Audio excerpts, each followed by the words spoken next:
কোরআনকে আমি নাজিল করিয়াছি, এই কোরআন দুনিয়ার মধ্যে মানুষকে অন্ধকার থেকে আলোর দিকে নিয়ে আসবে।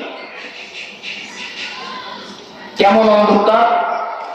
মানুষ যখনই গুমরাহির মধ্যে চলে যাবে, মানুষ যখনই আল্লাহ ভীরুর থেকে দূরে সরে শয়তানকে অনুসরণ করবে, অনুকরণ করবে, সেই ভুল থেকে মানুষদেরকে যেন আল্লাহ এই কোরআনের মাধ্যমে আলোর পথ অর্থাৎ সঠিক পথের দিকে আনতে পারে।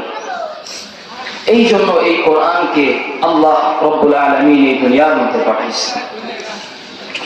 দুনিয়ার মধ্যে অসংখ্য অগণিত কিতাব আছে, কিন্তু এই প্রতিটা কিতাবের মধ্যে কোথাও না কোথাও কিছু না কিছু ভুল থাকে। কিন্তু এই কোরআন এমন একটা কিতাব, যেই কিতাবের শুরু থেকে নিয়ে শেষ পর্যন্ত কোনো ভুল আছে নাকি? কোনো ভুল নাই।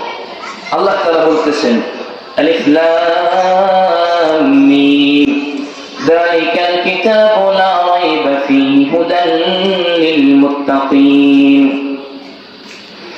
এই কিতাব এমন একটা কিতাব, এই কিতাব যিনি পাঠাইছেন তিনি বলতেছেন, যালিকাল কিতাবু লা রাইবা ফীহি হুদাল লিল মুত্তাকিন। আমার এই কিতাবের মধ্যে কোনো প্রকার ভুল নাই। ভুল কেন? এই কিতাবের মধ্যে কোনো প্রকার সংশয় নাই। সুবহান। এবং মুত্তাকিদের জন্য হেদায়েত স্বরূপ এই কিতাব পাঠিয়েছেন একজন। বলেন তো তিনি কে?